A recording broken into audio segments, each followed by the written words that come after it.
अब हम बात करते हैं मानव विकास कि भाई पूछ लिया जाए कि मानव विकास का अर्थ क्या है, तो हम क्या कहेंगे। तो मानव विकास का अर्थ होता है कि मानव का संपूर्ण विकास से है। मानव विकास का अर्थ मानव के संपूर्ण विकास से हम क्या कहेंगे। फिर उसका आर्थिक स्तर पर या सामाजिक स्तर पर, राजनैतिक स्तर पर और स्वतंत्रता जो हम बात करते हैं कि फ्रीडम है ना, तो स्वतंत्रता के साथ ही शिक्षा, स्वास्थ्य और जो भी अन्य अवसर उसे मिलते हैं, सभी अवसरों की में समानता के आधार पर उसे स्वतंत्रता मिले। इस आधार पर जब चेंज आता है तो हम उसे क्या कहते हैं, मानव विकास, या हम कहते हैं कि मानव का संपूर्ण विकास हो रहा है हर क्षेत्र में।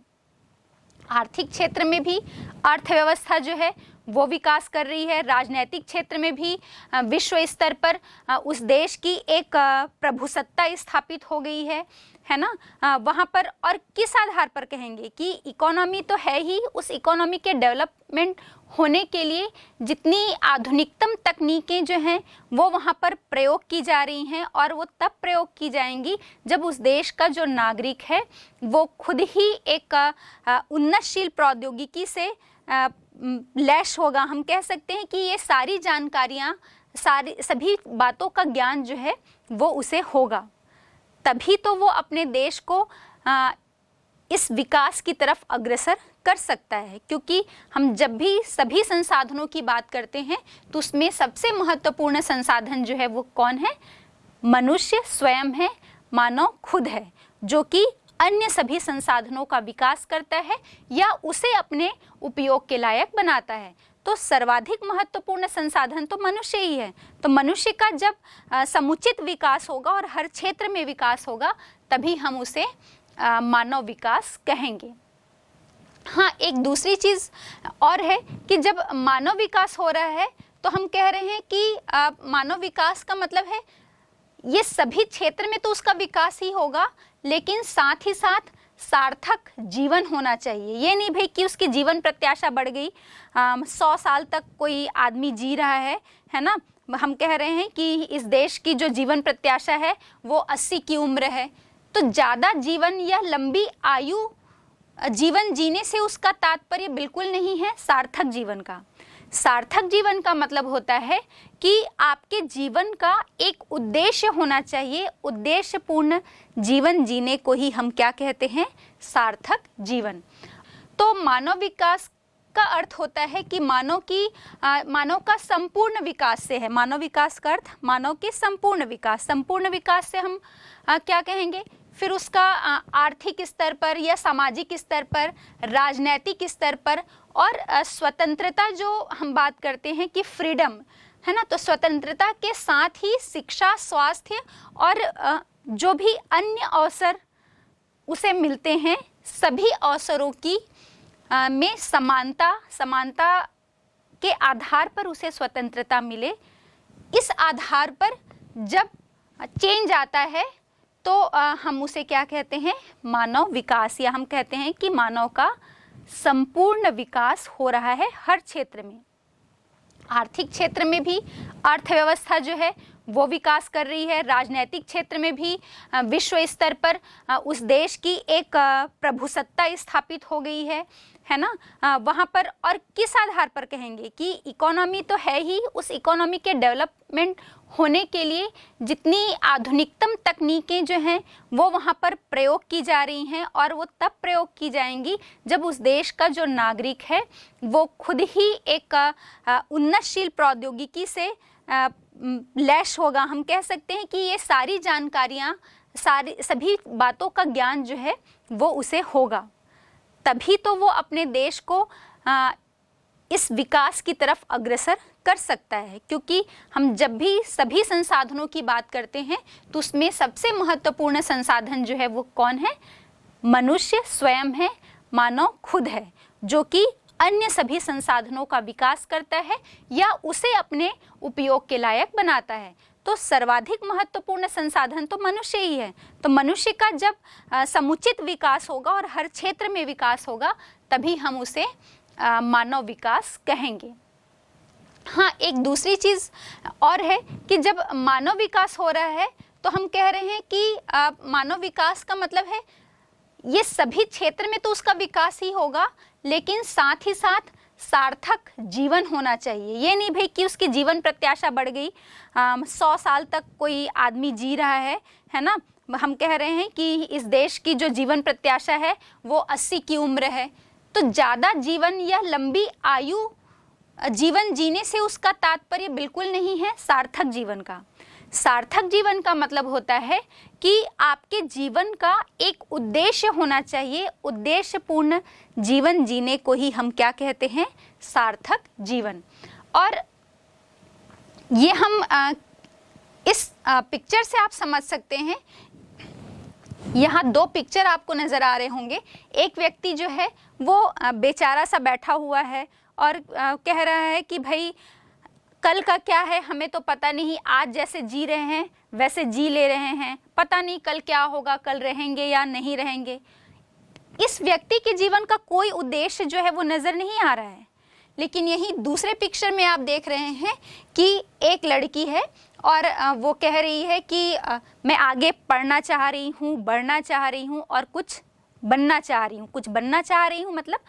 हाँ, वो अभी तो फिलहाल हम देख रहे हैं कि वो डॉक्टर बनने की उसकी इच्छा है। मैं डॉक्टर बनना चाह रही हूँ और डॉक्टर बन के मैं देश के लोगों की जो है चिकित्सा सुविधा जो है उसमें उसकी बढ़ोतरी करना चाह रही हूँ। अपने ज्ञान में इतनी वृद्धि करूँ कि मैं जो नई नई बीमारियाँ आ रही हैं या हर बीमारी का इलाज ढूंढ लूँ और इस चिकित्सा को, इस इलाज को हर व्यक्ति तक पहुँच तक मैं उसको पॉसिबल कर पाऊँ। तो इसके जीवन का एक उद्देश्य है। वहीं हम एक और पिक्चर में देख रहे हैं, एक बच्चा कह रहा है कि मैं सैनिक बनना चाह रहा हूँ और सैनिक बन के मैं देश की सेवा करना चाहता हूँ, देश के लिए कुछ करना चाह रहा हूँ। तो यही इस पिक्चर से ही हम समझ सकते हैं कि एक के जीवन का कोई उद्देश्य नहीं है। भले ही वो इस सोच के सहारे 90 साल तक जिए, लेकिन मतलब ही नहीं है, क्योंकि उसके जीवन का आगे कुछ करने का कोई लक्ष्य, कोई उद्देश्य नहीं है। लेकिन यहीं पर हम देख रहे हैं कि और 2 पिक्चर में वो अपने उम्र में ही एक टारगेट लेके चल रहे हैं, एक लक्ष्य लेके चल रहे हैं कि मुझे आगे चलकर ये करना है और अपने देश के लिए कार्य करना है। तो मानव विकास में हम देखते हैं कि ये सारी स्वतंत्रताएं, स्वतंत्रता मतलब अवसरों की समान रूप से, चाहे लिंग के आधार पर हो, जाति के आधार पर हो, किसी भी आधार पर भेदभाव नहीं किया जाए, सभी को समान अवसर मिलने की स्वतंत्रता हो, उनका आर्थिक विकास हो, सामाजिक विकास हो, राजनैतिक विकास हो, और साथ ही साथ ये जीवन जीने की जब उनको स्वतंत्रता मिल रही है तो उनके जीवन जीने का एक सार्थक जीवन वो जिए, या उनके जीवन का एक उद्देश्य हो, उद्देश्यपूर्ण जीवन जिए, तभी हम सही अर्थों में मानव विकास कह सकते हैं। अब हम देखते हैं ये मानव विकास की संकल्पना कब से आई। तो मानव विकास की जो संकल्पना है लगभग हम बात करते हैं 1980 और 90 के दशक के पहले। जो मानव विकास था या ह्यूमन डेवलपमेंट की जब बात की जाती थी तो उसका तात्पर्य होता था कि अर्थव्यवस्था का विस्तार। किसी भी राष्ट्र या देश का उस देश की अर्थव्यवस्था जितनी फैली होगी, जितनी बड़ी होगी, जितनी विस्तृत होगी, वो अर्थव्यवस्था जितनी बड़ी होगी वहाँ मानव विकास उतना ही अधिक होगा।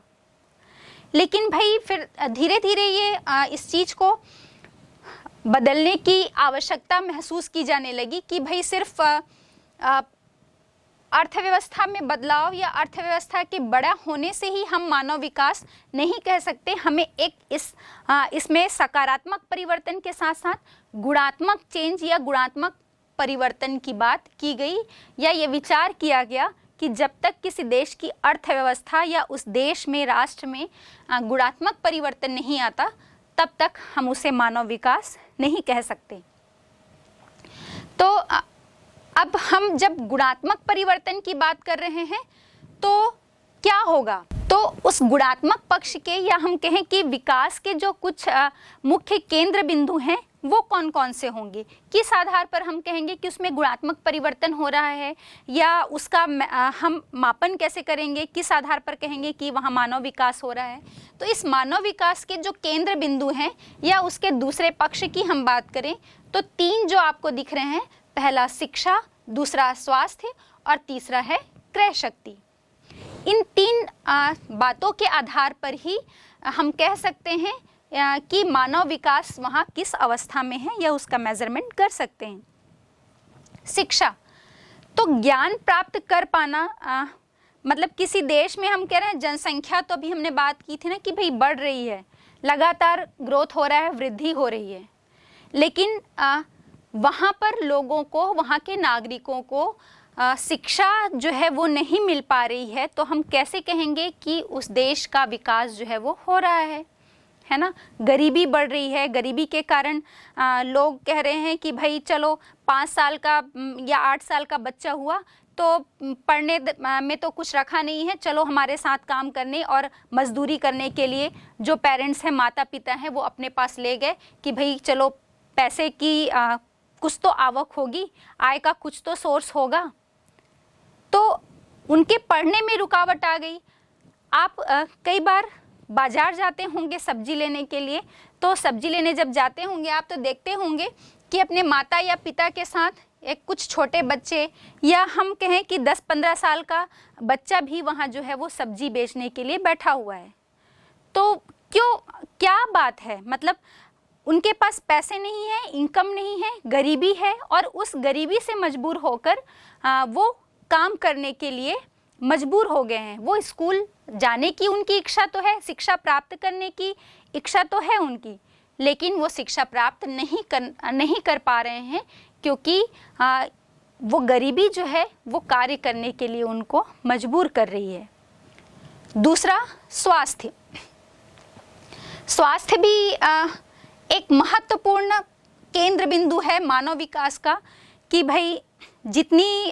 हम कह सकते हैं कि जिस देश या राष्ट्र में स्वास्थ्य सुविधाओं का जितना विकास होगा, अब एक बात हम करते हैं कि कोई इंसान, कोई व्यक्ति जो है वो बीमारी से जूझ रहा है, हाँ, तो हम चाह तो रहे हैं कि उसका इलाज कराएं, उसका ट्रीटमेंट कराएं, वो पूरी तरह से ठीक हो जाए, लेकिन पैसे ही नहीं है। तो जो तीसरा आपका है क्रय शक्ति, तो क्रय शक्ति नहीं है क्योंकि गरीबी है, उनके पास इलाज कराने के लिए पैसे नहीं है, उनके पास कोई विकल्प नहीं है, मतलब वो मजबूर हैं कि उनके स्थान पर जो सरकारी चिकित्सालय होगा वहाँ जितनी चिकित्सा सुविधा मिल पा रही है वो उतने में ही उनको संतोष करना पड़ेगा, क्योंकि वो बाहर जाकर और जो आधुनिक फैसिलिटी या ट्रीटमेंट की जो आधुनिक व्यवस्था होगी वहाँ पर वो नहीं पहुँच पा रहे हैं क्योंकि उनके पास क्रय शक्ति नहीं है, इलाज कराने के लिए पैसे नहीं हैं। तो इच्छा तो है, इच्छा शक्ति तो है इलाज कराने की या हम कहें शिक्षा प्राप्त करने के लिए, लेकिन उनके पास विकल्प नहीं है, दूसरा कोई विकल्प नहीं है एक शिक्षा प्राप्त करने वाले बालक के पास कि वो काम करे, क्योंकि पैसे नहीं है, क्रय शक्ति नहीं है, वो किसी और उच्च शिक्षा प्राप्त करने के लिए बाहर नहीं जा सकते या अपने ही स्थान पर वो उच्च शिक्षा प्राप्त करने के लिए उनके पास पैसे नहीं हैं, तो और कोई विकल्प नहीं बचता। तो वो या तो अपने माँ बाप के साथ मजदूरी का कार्य कर रहे हैं या जूता पॉलिश कर रहे हैं या सब्जी बेच रहे हैं, क्योंकि विकल्प नहीं है उनके पास। वहीं दूसरे जगह हम देख रहे हैं कि इलाज कराने की इच्छा शक्ति तो है, पूरी इच्छा शक्ति है, हम चाह रहे हैं कि हमारा जो संबंधी है वो ठीक हो जाए, लेकिन हमारे पास विकल्प नहीं है, और विकल्प इसलिए नहीं है क्योंकि हमारी क्रय शक्ति उतनी नहीं है कि हम उस इलाज में पैसे जो है वो खर्च कर पाएँ। तो ये जो 3 विकास के हम व्यवस्था या उस देश में, राष्ट्र में गुणात्मक परिवर्तन नहीं आता, तब तक हम उसे मानव विकास नहीं कह सकते। तो अब हम जब गुणात्मक परिवर्तन की बात कर रहे हैं तो क्या होगा, तो उस गुणात्मक पक्ष के या हम कहें कि विकास के जो कुछ मुख्य केंद्र बिंदु हैं वो कौन कौन से होंगे, किस आधार पर हम कहेंगे कि उसमें गुणात्मक परिवर्तन हो रहा है, या उसका हम मापन कैसे करेंगे, किस आधार पर कहेंगे कि वहाँ मानव विकास हो रहा है। तो इस मानव विकास के जो केंद्र बिंदु हैं या उसके दूसरे पक्ष की हम बात करें तो 3 जो आपको दिख रहे हैं, पहला शिक्षा, दूसरा स्वास्थ्य और तीसरा है क्रय शक्ति। इन 3 बातों के आधार पर ही हम कह सकते हैं कि मानव विकास वहाँ किस अवस्था में है या उसका मेजरमेंट कर सकते हैं। शिक्षा तो ज्ञान प्राप्त कर पाना, मतलब किसी देश में हम कह रहे हैं जनसंख्या, तो अभी हमने बात की थी ना कि भाई बढ़ रही है, लगातार ग्रोथ हो रहा है, वृद्धि हो रही है, लेकिन वहाँ पर लोगों को, वहाँ के नागरिकों को शिक्षा जो है वो नहीं मिल पा रही है, तो हम कैसे कहेंगे कि उस देश का विकास जो है वो हो रहा है ना। गरीबी बढ़ रही है, गरीबी के कारण लोग कह रहे हैं कि भाई चलो 5 साल का या 8 साल का बच्चा हुआ तो पढ़ने में तो कुछ रखा नहीं है, चलो हमारे साथ काम करने और मजदूरी करने के लिए जो पेरेंट्स हैं, माता पिता हैं, वो अपने पास ले गए कि भाई चलो पैसे की कुछ तो आवक होगी, आय का कुछ तो सोर्स होगा, तो उनके पढ़ने में रुकावट आ गई। आप कई बार बाजार जाते होंगे सब्जी लेने के लिए, तो सब्जी लेने जब जाते होंगे आप तो देखते होंगे कि अपने माता या पिता के साथ एक कुछ छोटे बच्चे या हम कहें कि 10-15 साल का बच्चा भी वहाँ जो है वो सब्जी बेचने के लिए बैठा हुआ है। तो क्या बात है, मतलब उनके पास पैसे नहीं है, इनकम नहीं है, गरीबी है, और उस गरीबी से मजबूर होकर वो काम करने के लिए मजबूर हो गए हैं। वो स्कूल जाने की उनकी इच्छा तो है, शिक्षा प्राप्त करने की इच्छा तो है उनकी, लेकिन वो शिक्षा प्राप्त नहीं कर पा रहे हैं क्योंकि वो गरीबी जो है वो कार्य करने के लिए उनको मजबूर कर रही है। दूसरा स्वास्थ्य। स्वास्थ्य भी एक महत्वपूर्ण केंद्र बिंदु है मानव विकास का कि भाई जितनी हम कह सकते हैं कि जिस देश या राष्ट्र में स्वास्थ्य सुविधाओं का जितना विकास होगा, अब एक बात हम करते हैं कि कोई इंसान, कोई व्यक्ति जो है वो बीमारी से जूझ रहा है, हाँ, तो हम चाह तो रहे हैं कि उसका इलाज कराएं, उसका ट्रीटमेंट कराएं, वो पूरी तरह से ठीक हो जाए, लेकिन पैसे ही नहीं है। तो जो तीसरा आपका है क्रय शक्ति, तो क्रय शक्ति नहीं है क्योंकि गरीबी है, उनके पास इलाज कराने के लिए पैसे नहीं है, उनके पास कोई विकल्प नहीं है,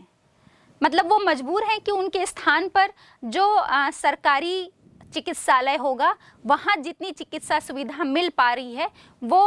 उतने में ही उनको संतोष करना पड़ेगा, क्योंकि वो बाहर जाकर और जो आधुनिक फैसिलिटी या ट्रीटमेंट की जो आधुनिक व्यवस्था होगी वहाँ पर वो नहीं पहुँच पा रहे हैं क्योंकि उनके पास क्रय शक्ति नहीं है, इलाज कराने के लिए पैसे नहीं हैं। तो इच्छा तो है, इच्छा शक्ति तो है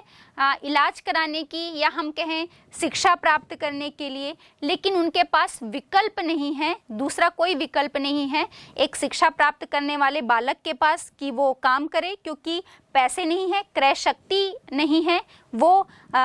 किसी और उच्च शिक्षा प्राप्त करने के लिए बाहर नहीं जा सकते या अपने ही स्थान पर वो उच्च शिक्षा प्राप्त करने के लिए उनके पास पैसे नहीं हैं, तो और कोई विकल्प नहीं बचता। तो वो या तो अपने माँ बाप के साथ मजदूरी का कार्य कर रहे हैं या जूता पॉलिश कर रहे हैं या सब्जी बेच रहे हैं, क्योंकि विकल्प नहीं है उनके पास।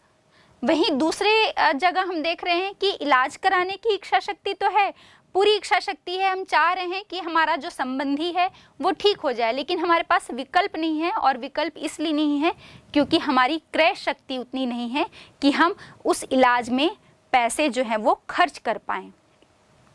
तो ये जो 3 विकास के हम